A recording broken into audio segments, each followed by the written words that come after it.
मित्रों, आपका अभिनंदन है। जैसा कि आप जानते हैं कि योग की लोकप्रियता दिनों दिन पूरी दुनिया में बढ़ रही है।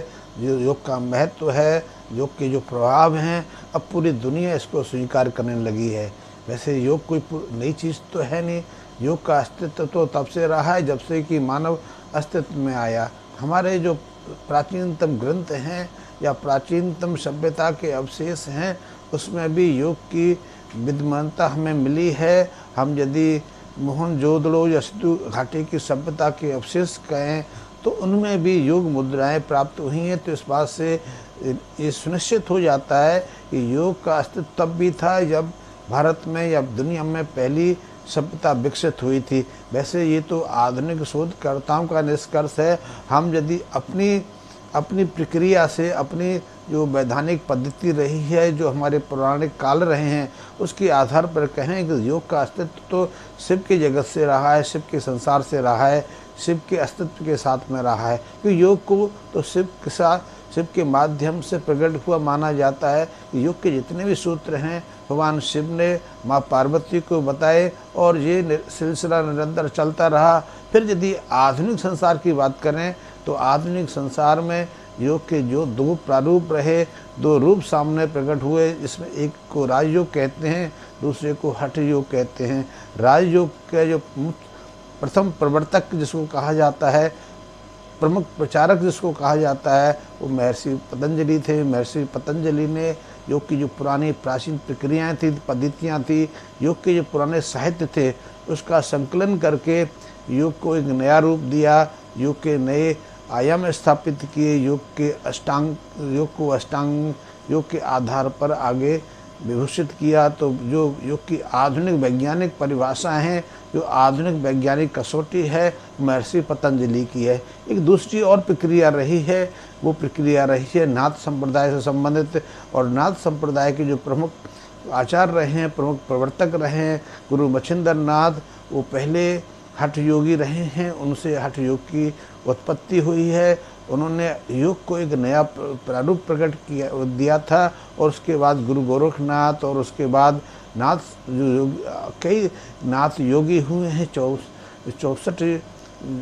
84 योगियों का तो विस्तृत उल्लेख हुआ है। और इन योगियों का उल्लेख भारत में नहीं, भारत के परे तिब्बत में भी रहा है, चीन में भी रहा है, और सुदूर मंगोलिया या इंडोनेशिया, थाईलैंड तक देखा गया है, वहाँ तक रहा है। तो योग की कई प्रक्रियाएं रही हैं। वर्तमान में योग के कई प्रारूप हैं।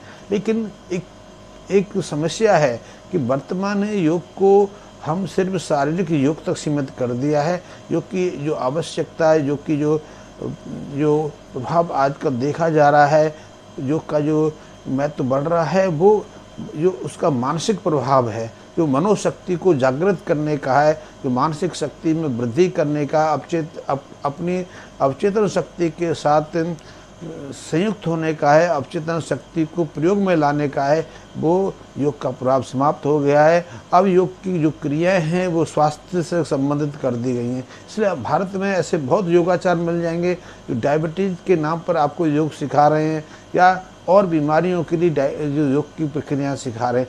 योग का अर्थ कोई बीमारी ठीक करना नहीं है, योग का अर्थ है निरोगी रहना। आप स्वस्थ रहेंगे तो संसार के सारे कार्य कर पाएंगे। वैसे भी आपने देखा होगा कि किसी भी योगी की मृत्यु 100 साल से पहले नहीं होती है, या फिर योगी कभी अपनी उम्र में बीमार नहीं पड़ते हैं, किसी बीमारी से ग्रसित नहीं होते हैं, क्योंकि योग में शक्ति है।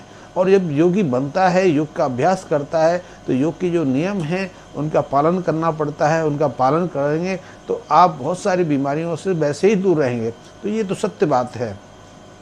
योगियों के चेहरों पर आपने एक विशेष आभा दी होगी कि योग की साधना करते हैं, योग का अभ्यास करते हैं, उनकी बात अलग है। योग को जो अभ्यास के रूप में प्रयोग करते हैं, योग को अभ्यास के रूप में जो लेते हैं, उनका दृष्टिकोण अलग हो सकता है। लेकिन जो लोग योग की साधना करते हैं, उनकी परिपाटी अलग है। तो वो ब्रह्मचर्य का साधन करते हैं, खान पीन में विशेष ध्यान रखते हैं। और ऐसे योगियों की जो आभा होती है, जो प्रभाव मंडल होता है, चेहरे की जो लुक होती है, वो विशेष होती है। और उससे ये ऐसे योगी आज भी दूसरों से दूसरों से सहज ही पहचान लिए जाते हैं। आज योग का प्रचार भारत में ही नहीं, भारत के अलावा बहुत सारे देशों में, आप यदि यूरोप की बात करें, अमेरिका की बात करें और यूरोप के एक से एक अद्भुत और विकसित देश की बात करें, तो वहाँ पर आपको एक से एक अद्भुत योगी मिल जाएंगे। डेनमार्क में है, स्वीडन में है, इटली में है, फ्रांस में है, जर्मन में है, बहुत सारे देश में, नीदरलैंड में तो योग की यूनिवर्सिटी है, वहाँ तो आपको अंग्रेज योगियों के रूप में कहीं भी मिल जाएंगे। और आपको मैं बताऊं, शायद आपके पास जानकारी ना हो, ऋषिकेश में, भारत का एक ऋषिकेश शहर है, उत्तराखंड का एक प्रमुख तीर्थ स्थल भी है और तीर्थाटन का केंद्र भी है। वहाँ आप जाइए, हर साल वहाँ फरवरी में योग महोत्सव के नाम से 1 महीने का एक कार्यक्रम चलता है, जिसमें पूरी दुनिया से योग सीखने के लिए और योग सिखाने के लिए बहुत सारे जो मित्र हैं इकट्ठे होते हैं। इनमें लाख से ज़्यादा तो अंग्रेज होते हैं। भारतीयों को तो इसके बारे में ज़्यादा जानकारी नहीं है। भारत में तो आज योग का प्रारूप से बाबा रामदेव बन गए, लेकिन बाबा रामदेव भारत में योग के कोई एक परपाटी नहीं है।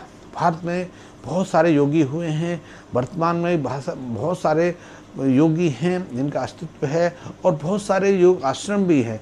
लेकिन एक चीज़ हमें देखने में आ रही है कि ज़्यादातर आश्रमों में सिर्फ शारीरिक योग मुद्राएं सिखाई जाती हैं, योग आसनों का अभ्यास कराया जाता है, जिससे लोग रोगों से मुक्ति पा सकें। तो आपके लिए योग का जो महत्व है वो सिर्फ रोग मुक्ति का है। और जब रोग से ग्रसित हो जाते हैं, रोग से बहुत पीड़ित हो जाते हैं, इलाज करा के परेशान हो जाते हैं, या आपके पास पैसा नहीं बचता है, या अस्पतालों से निराश आप घर लौट आते हैं, तब योग की शुरुआत करते हैं। लेकिन योग का महत्व सिर्फ रोगों से मुक्ति पाना नहीं है। योग का पहला महत्व है कि आप शारीरिक रूप से सक्षम रहें, स्वस्थ रहें।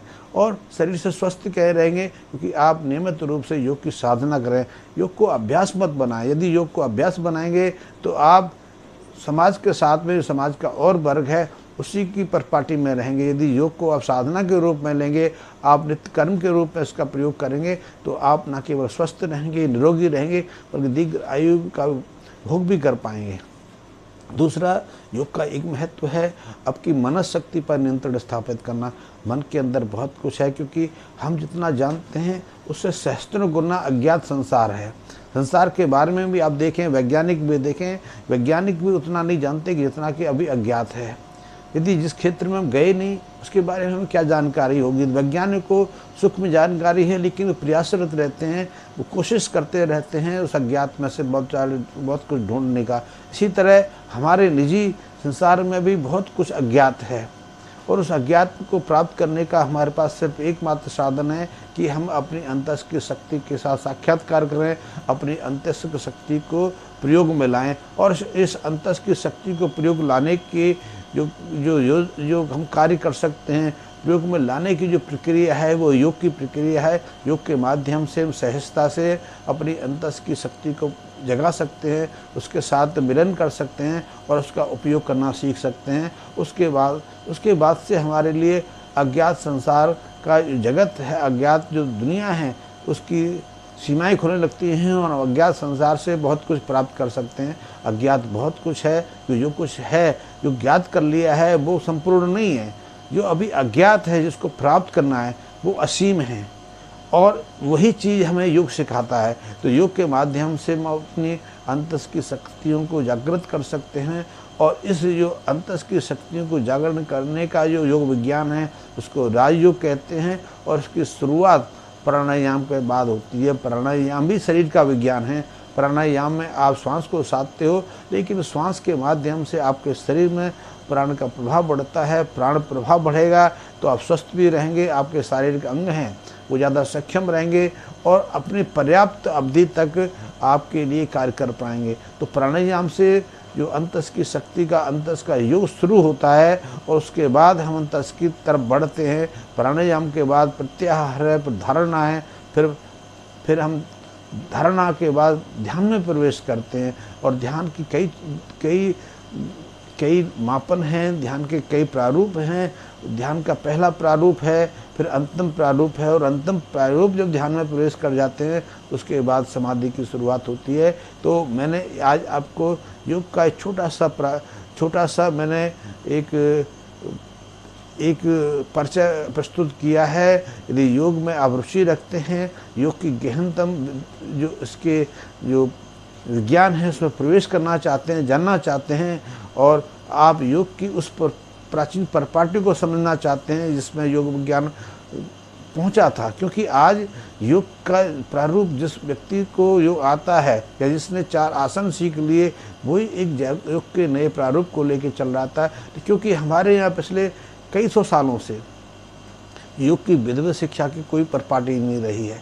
क्योंकि हम 100 साल पहले तो स्वतंत्रता के लड़ रहे थे, हमारे यहाँ कितने आक्रांता हुए, हमारे जीवन प्रणाली को ध्वंस कर दिया, हम सुरक्षित रह नहीं पाए, हमारा धर्म भ्रष्ट कर दिया, शैक्षिक संस्थान तोड़ दिए। ये आप सब जानते हैं, ये पुस्तकों में इतिहास में जगह जगह उल्लेख किया हुआ है। लेकिन उसके बाद भी जब हम स्वतंत्र हुए या हमने स्वतंत्रता ली, इसको हम आज़ादी कहते हैं, उसके बाद भी हमने विधिवत एक क्रमबद्ध तरीके से ना योग को स्थापित किया, ना हमने अध्यात्म को स्थापित किया। उसके बाद जिसको जैसी लगी उसने वैसी पिपली बजानी शुरू कर दी। तो इसके अर्थ है कि हम उस विज्ञान के बारे में कुछ नहीं जानते। आजकल जो कुछ भी लिखा जा रहा है वो कपोल कल्पना है, वो व्यापारियों का वर्ग है, वो किसी वास्तविक विज्ञान को स्थापित नहीं करना चाहते। वास्तविक विज्ञान के लिए आप जैसे यत्नशील और जिज्ञासु लोगों की आवश्यकता है, जो श्रम से और धैर्यपूर्वक इस क्षेत्र में कार्य कर सकें। और योग एक संपूर्ण विज्ञान है, विस्तृत विज्ञान है। मैंने तो शुरुआत की है, मुझे जितना आता है, जितनी जानकारी मैंने योग के संबंध में ली है, मैं आपके साथ बांटना चाहता हूँ। आपको ये विषय अच्छा लगे और मेरे साथ ये काम करना चाहते हैं तो आप कर सकते हैं। योग एक विस्तृत विज्ञान है। धन्यवाद मित्रों।